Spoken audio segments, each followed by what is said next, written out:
ప్రతి క్షణం సమాజం కోసం మీ మిత్ర న్యూస్.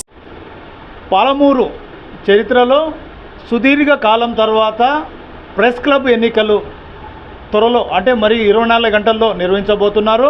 ఈ నేపథ్యంలో పాలమూరులో ఉన్న జర్నలిస్టులు మొత్తం కొన్ని ప్యానల్గా ఇండిపెండెంట్ అభ్యర్థులుగా ఏర్పడమే కాకుండా ఎన్నికలను ప్రచారంలో దూసుకుపోతున్నారు. దీన్ని చూస్తుంటే ప్రజలు, రాజకీయ నాయకులు సైతం ఎమ్మెల్యే, ఎమ్మెల్సీ ఎన్నికలకు తప్పించే విధంగా ఉన్నాయని కూడా మనం చెప్పడం మనం గమనిస్తున్నాము. ప్రస్తుతం Mahabubnagar press club founder Yadagiri గారు ఇక్కడ ఉన్నారు. వాస్తవంగా ఈ ప్రెస్ క్లబ్ ఎన్నికలకు సంబంధించి ఏం జరగబోతుంది, అసలు ఎన్నికలు రావడానికి కారణాలు ఎవరు, రేపు జరగబోయే ఎన్నికల్లో విజయ అవకాశాలు ఎవరికి ఉన్నాయని తెలుసుకునే ప్రయత్నం చేద్దాం. అన్నగారు నమస్తే. నమస్తే. మహబూబ్నగర్ ఎన్నికలు రేపు అంటే 24 గంటల్లో జరగబోతున్నాయి. అందరూ కూడా పబ్లిక్ కూడా ఏంది ఇదంతా ఎమ్మెల్యే, ఎమ్మెల్సీ ఎన్నికలు కూడా అని చెప్తున్నారు. అసలు ఏం జరుగుతుంది? ఈ ఎలక్షన్లో ఫెడరేషన్ పరంగా ఏర్పడినటువంటి ప్యానల్ సభ్యులందరూ కూడా అఖండ మెజార్టీతో గెలుస్తారని నేను ఆశిస్తున్నాను. ఈ ఎలక్షన్లో నేను కన్వీనర్గా ఇక్కడ ఉన్నాను కాబట్టి నాకున్న అనుభవాలతో నేను చెప్తున్నాను. ఇప్పుడు ఈ ప్రెస్ క్లబ్ ఎలక్షన్లో పోరాటం చేసినటువంటి ప్రథమైన వ్యక్తి అశోక్ కాబట్టి అశోక్ ప్యానల్ అందరినీ కూడా అఖండ మెజార్టీతో గెలిపిస్తారని, గెలవబోతున్నారని కూడా నేను తెలియజేస్తూ ఈ మా ప్యానల్ సభ్యులందరినీ కూడా పేరు పేరున అభినందనలు తెలియజేస్తున్నాను. ఇంత సుదీర్ఘకాలం పాటు ప్రెస్ క్లబ్ ఎన్నికలు పోస్ట్పోన్ కావడానికి, పెండింగ్ కావడానికి ఏది చాలా కారణాలు ఉన్నాయి. ఆర్థికమైన కారణాలు ఉన్నాయి. పెండింగ్ కారణాలు అంటే ఇప్పుడు ఇంతకుముందు ఉన్నటువంటి దివంగత నాయకులు ఎవరైతే ఉన్నారో వాళ్ళందరూ చనిపోయిన తర్వాత పెండింగ్లో పడిపోయింది. ఆ తర్వాత మేమంతా రంగప్రవేశం చేసినాక అశోక్ వాళ్ళందరూ కూడా పోయి కలెక్టర్తో కలవడం, ఇవన్నీ కూడా ఈ ఎలక్షన్కు మూల కారణం అయిపోయింది. ఎలక్షన్ ప్రజాస్వామ్యబద్ధంగా నిర్వహించాలనేది ఒక అభిప్రాయానికి వచ్చింది. కానీ ప్రజలు చూస్తున్న విధంగా, మనం అనుకున్నట్లు విధంగా విలేకరులు ఎవరైతే ప్రజాస్వామ్యబద్ధంగా విలేకరులు కవర్ చేసేది అవుతుందో విలేకరులనే వేరే వాళ్ళు కవర్ చేసే పద్ధతిలో అయిపోయింది ఇది. కాకపోతే ఈ పద్ధతి ఈ రకమైన వాతావరణం అవుతుందని నేను కూడా ఊహించలేదు. అయినా పోరాటం చేసినటువంటి వాళ్ళకే విజయం ఉంటుంది ఏదైనా చరిత్రలో. కాబట్టి మా ప్యానల్ సభ్యులందరూ కూడా అఖండ మెజారిటీతో గెలవబోతున్నారనేది మాత్రం సంకేతం ఇవ్వగలుగుతున్నాను. అదేవిధంగా Telangana working journalist federation Mahabubnagar ఉమ్మడి జిల్లా వ్యాప్తంగా ఫౌండర్గా ఉంటూ నేడు ఫెడరేషన్ అభివృద్ధి కోసం కృషి చేస్తున్న తెలంగాణ వర్కింగ్ జర్నలిస్ట్ ఫెడరేషన్ రాష్ట్ర ఉపాధ్యక్షులు డాక్టర్ బండి విజయ్ కుమార్ మన ముందున్నారు. ఎన్నికల సరళి ఏ విధంగా ఉండబోతుంది, ఏ ప్యానల్కు విజయావకాశాలు ఉన్నాయో తెలుసుకునే ప్రయత్నం చేద్దాం. నమస్తే. ఎట్లా ఉంది ఇప్పుడు మీరు గత 25 సంవత్సరాల నుంచి ఒక సీనియర్ జర్నలిస్టుగా మహబూబ్నగర్కు సుపరిచితులు, ఇప్పుడు జరగబోయే ఎన్నికల్లో ఏ ప్యానల్ గెలవబోతుంది, అసలు ఈ ఎన్నికలలో రాజకీయ నాయకులు సైతం ఎంటర్ అవుతున్నారనేది కూడా సమాచారం ఉంది. దీన్ని ఏ విధంగా చూడవచ్చు? పాలమూరులో గత దశాబ్ద కాలంగా అంటే 10 ఏళ్ల నుండి రాజకీయ నాయకులు జర్నలిజంలోకి, జర్నలిస్టులకు ఇచ్చే అక్రిడేషన్లలోకి కూడా జొరబడ్డ సందర్భం మనం చూసినాం. ఫెడరేషన్ ఆధ్వర్యంలో ఢిల్లీ వరకు ప్రెస్ కౌన్సిల్ ఆఫ్ ఇండియాలో కూడా ఫిర్యాదు చేసిన సందర్భంగా బయటబయలైనాయి.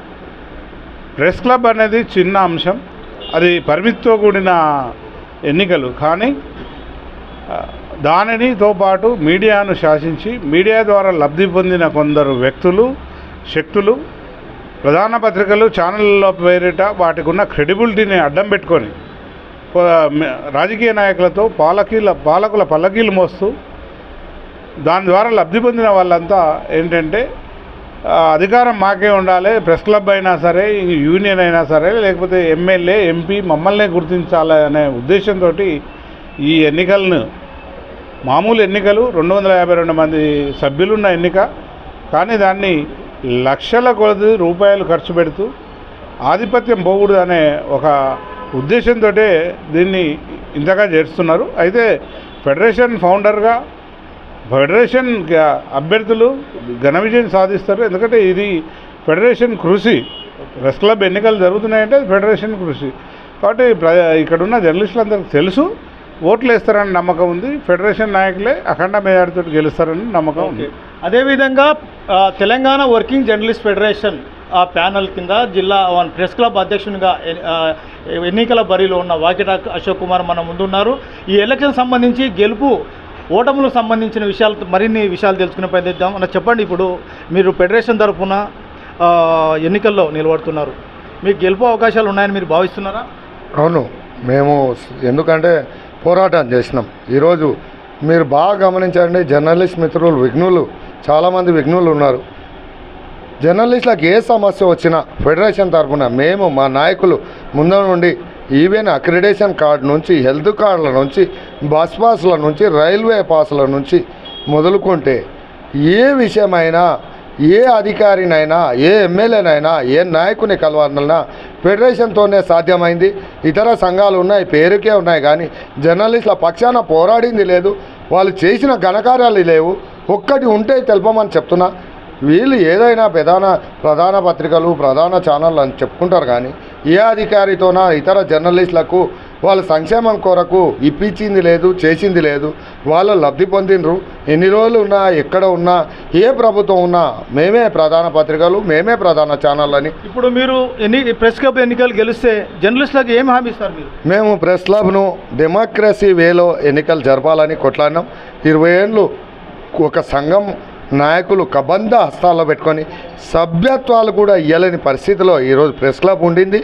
మేము పోరాడి మా సంఘం మా సపోర్ట్తో మేము పోరాడి ఈరోజు ప్రెస్ క్లబ్ ఎన్నికలు జరుగుతున్నాయంటే మా సంఘం నేను కృషి చేసిన దానివల్లనే ఈరోజు ఎన్నికలు జరుగుతున్నాయి.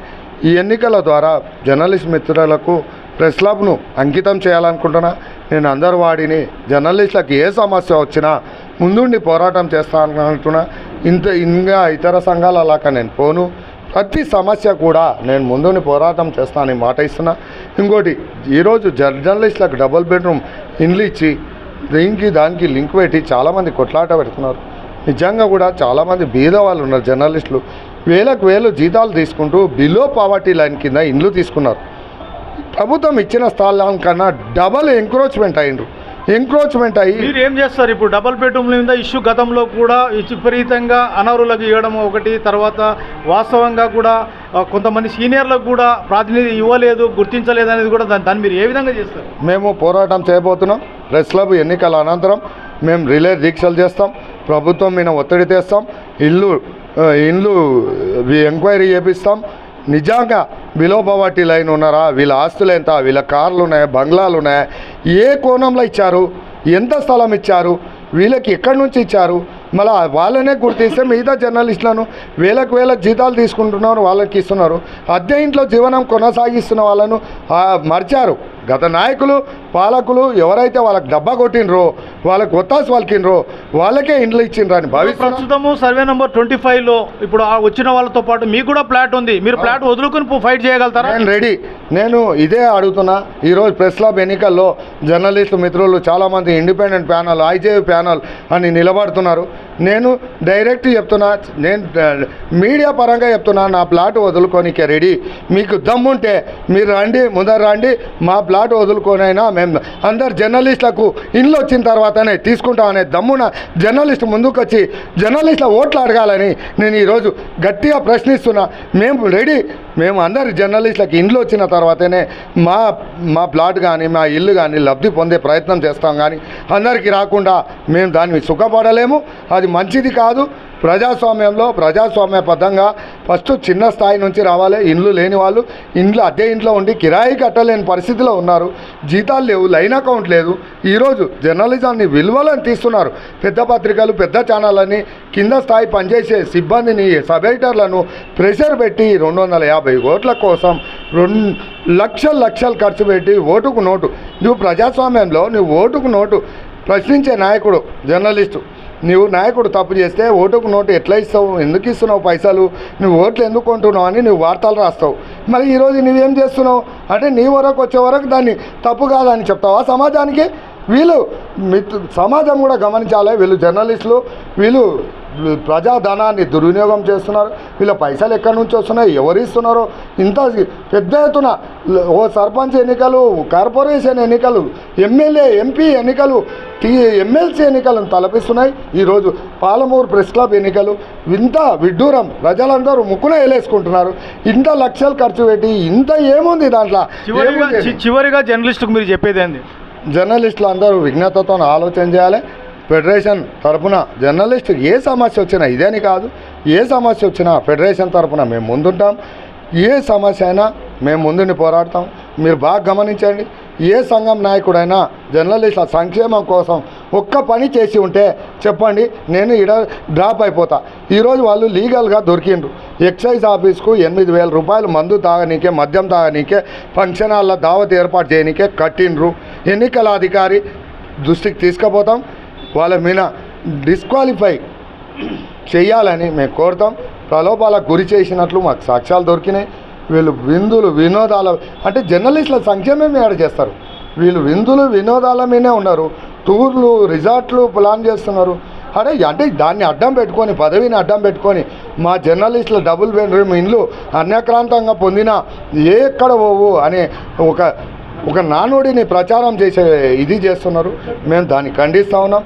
ఏ పది వచ్చినా కొట్టాలు, చట్టాలు, కోర్టులు. చివరిగా మీరు ఓటు గల ప్రతి ఒక్క జర్నలిస్టుకు ఏమని విన్నవిస్తున్నారు? మేము అందరి వాడము, జర్నలిస్టుల పక్షాన పోరాడతాం. జర్నలిస్టుల ఏ సమస్య వచ్చినా ముందుండి పోరాడతా. 24 గంటలు 365 డేస్ మేము జర్నలిస్టుల సంక్షేమం కొరకే పనిచేస్తాం. మీరు నిజాలు విజ్ఞతతో ఆలోచన చేసి ప్రెస్ క్లబ్ కోసం కానీ, జర్నలిస్టుల ఇండ్ల కోసం కానీ, అక్రిడేషన్ల కోసం కానీ మేము పోరాటం చేసినాం. గుర్తించి మమ్ము ఎన్నికల్లో గెలిపించాలని మేము విజ్ఞప్తి చేస్తాం. మరో సీనియర్ చెప్పండి. ఇంకొక విషయం, ముఖ్య విషయము, చాలామంది జర్నలిస్టులు ఎస్విఎస్ కాడ బిలో పావర్టీ లైన్ వచ్చిన ఇండ్లను మేమేం దాన్ని డిస్టర్బ్ కూడా చేయము. అందరినీ కలుపుకొని కుట్రలు పంపుతున్నారు. ఎవరైతే ఎంక్రోచ్మెంట్ చేసిండ్రో వాళ్ళపైన మేము పోరాటం చేస్తున్నాం. మిగతా జర్నలిస్టులు మా యూనియన్ తరఫున చాలామందికి ఉన్నాయి. నాకు జర్నలిస్టులకు వాళ్ళు ఎంక్రోచ్ చేయలే, వాళ్ళు బిలో పావర్టీ లైన్ కింద వస్తారు. వాళ్ళని ఏమనము. అందరినీ కావాలని దీన్ని డిస్టర్బ్ చేయాలని వాళ్ళు చూస్తున్నారు. ఓట్ల రాజకీయం చేయాలని చూస్తున్నారు. అది తప్పు.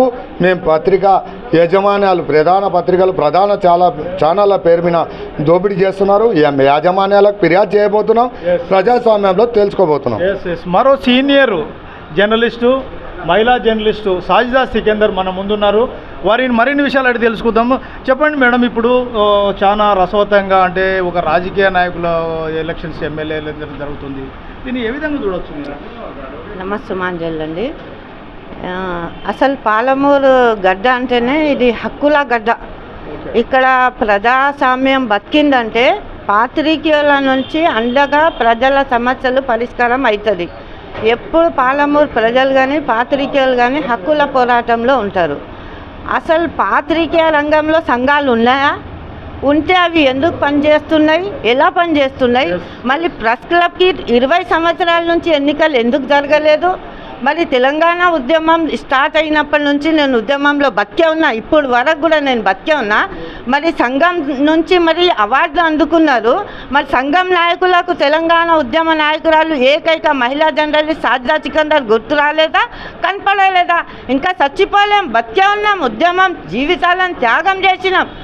నేను ఫెడరేషన్ సభ్యులకు శిరస్సు ఉంచి నమస్సుమాంజలి తెలియజేస్తున్నా. వాళ్ళు గుర్తు చేసి నన్ను సభ్యులుగా చేర్చుకున్నారు. నన్ను ఫస్ట్ ఇన్వైట్ చేసి వాళ్ళు సభ్యత్వం ఇచ్చి నాకు నిలబెట్టుకుంటున్నారు. వాళ్ళు ఏంటో నన్ను గౌరవిస్తున్నారు. అదే ఇదండి సమాజము. పాత్రికేయులు అంటే సాక్రిఫైస్ చేయాలి. వాళ్ళ గురించి ఆలోచించాలి. ఇప్పుడు ఈ ఎలక్షన్స్లో ఏ ప్యానెల్ గెలుస్తుందని మీరు అంటున్నారు? ఏ ప్యానెల్ గెలుస్తుంది, ఏ ప్యానెల్ గెలవదని కాదు. Right for vote, right for vote. ఓట్కి వాల్యూ ఉంది. ఒక ఓటు 1000 కోట్లతో సమానం. ఆ ఓటు ఎవరు స్వచ్ఛమైన మనుషులకు ఓటు వేస్తారో. మరి ఇప్పుడు మనం దీంట్లో కూడా నోట్ తీసుకొని ఓటు వేస్తే సమాజంకి మనం ఏం సమాధానం చెప్తాం? పాత్రికేయులుగా మీరు ఏం తప్పుడు సమాచారం నేర్పిస్తున్నారు? మా దగ్గర డబ్బులు తీసుకొని మీరు ఓటు వేయండి అని. మీరు ఇలా చేయడం చాలా 100% కోటి % తప్పు. ఇది ఎన్నికల కమిషన్ ఇట్లాంటివి విషయాలు నడిస్తే ఇమీడియట్గా చర్యలు తీసుకొని యాక్షన్ తీసుకొని ఆ సంఘాలను ఆ పాత్రికేయులను ఇమ్మీడియట్గా సస్పెండ్ చేయాలి. మేము దీన్ని ఒప్పుకోము. మేము పాత్రికేయులం, పవిత్రమైన పాత్రికేయులం. మేము ఈ రోజు వరకు ఒక్క మచ్చ రాకుండా పనిచేసినాం సమాజంలో. కాబట్టి ఈ ఎన్నికలు జరగవలసిందే. స్వచ్ఛమైన ఎన్నికలు జరగాలి. పవిత్రమైన పాత్రికేయులకు ఓటు హక్కు కావాలి. ఓటు పాత్రికేయులు కళ్ళు తెరవాలి. ఎవరు ఎక్కడ ఎట్లా పనిచేస్తున్నారు? నిన్న మొన్న డబల్ బెడ్రూమ్ ఇచ్చిండు పాత్రికేయులకు, మరి నోటీసులు ఇచ్చిండు. అప్పుడు ఏ సంఘం వచ్చి నిలబడ్డది? ఇదే సంఘం వచ్చి కలెక్టర్ ఆఫీస్లో ధర్నా చేసింది. ఫెడరేషన్ వచ్చేసి కలిసింది. ఆ టైంలో ఎక్కడ పోవాలి? దోషులుగా మాకు నిలబెట్టిండు, నోటీసులు సర్వ్ చేసిండు. అంటే మేము ఏ తప్పు చేయలేం, మేము శిక్ష అనుభవించాలనా? మాకు పొజిషన్ లేదు, డబల్ బెడ్రూమ్ లేదు, ఏమీ లేదు. గతంలో మాకు మంత్రివర్గంలోనే మాకు అలాట్మెంట్ అయిన డబల్ బెడ్రూమ్లో ఈ ప్రభుత్వం వచ్చిన తర్వాత మాకు ఆ డబల్ బెడ్రూమ్కి నోటీస్ దిగ మాకు ఏది తెలియదు, ఇంతవరకు తెలియదు. అంటే మేము దోషులుగా నిలబడి మేము దోషులుగానే బతికి మేము దోషులుగానే సావాలి. మీ సంఘాలు మంచిగా బతుకుతారు, మీరు మంచిగా బతుకుతారు, మీరు హాయిగా కోటేశ్వరం కాండి, అలా జరగడానికి వీల్లేదు. ఈ ఫెడరేషన్ కూడా అంతగా ఉంటాం, ఈ ఫెడరేషన్ కూడా కరెక్ట్ పనిచేయాలి.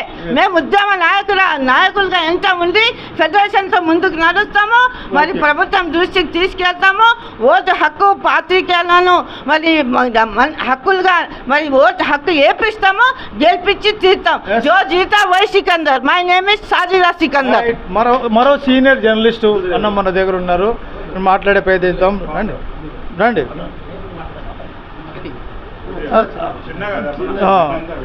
మన సీనియర్ జర్నలిస్ట్ నరసింహులు ఉన్నారు, ఫౌండర్. చెప్పండి, ఇప్పుడు ఈ ప్రెస్ క్లబ్ ఎన్నికల మీద మీకు ఉన్న అనుభవాలు, మీకున్న సీనియారిటీ దగ్గర 2 వాక్యాలు చెప్పండి. ప్రెస్ క్లబ్ ఎన్నికలు అనేటివి రావడం ఒక ప్రజాస్వామ్యయుతంగా ఈ ఎన్నికలు నిర్వహించాలి. మహబూబ్నగర్లో జర్నలిజం విలువలని కాపాడాల్సిన అవసరం ఉంది, ప్రెస్ క్లబ్ విలువలని కూడా కాపాడాల్సిన అవసరం ఉంది.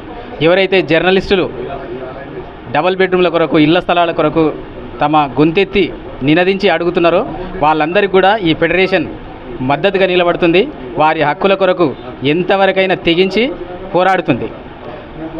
ప్రభుత్వం కూడా, గత ప్రభుత్వం జర్నలిస్టులకి ఇచ్చిన హామీలను సంపూర్ణంగా సమగ్రంగా నిజమైన జర్నలిస్టులను గుర్తించి వాళ్ళకి డబల్ బెడ్రూమ్లు ఇచ్చి ఉంటే ఈ సమస్య ఇంత దూరం వచ్చేది కాదు.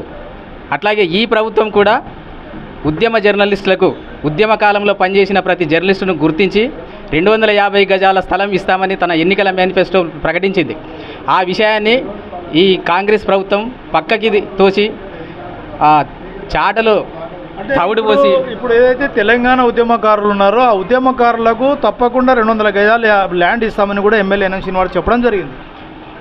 అదే స్థాయిలో ఉద్యమ కాలంలో పనిచేసిన జర్నలిస్టులందరూ కూడా సాజిదా సికిందర్ కానీ చాలామంది తెలంగాణ ఉద్యమం కొరకు గొంతెత్తి నిరదించి నిరాహార దీక్షలు చేసిన వాళ్ళు చాలామంది ఉన్నారు.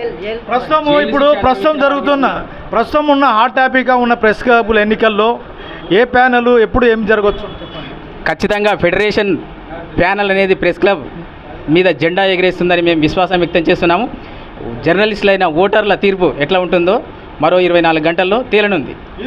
ఇది ఇప్పుడు ఉన్న Telangana working journalist federation panel ఏదైతే ఉందో ఆ ప్యానెల్కి సంబంధించి రాబోయే 24 గంటల ఎన్నికల్లో మన ఫెడరేషన్ ప్యానెల్ తప్పకుండా గెలుస్తుందని తెలియజేస్తున్నారు. ఎంవి రమణ, మిత్ర న్యూస్ ఛానల్ నుండి మహబూబ్ నగర్.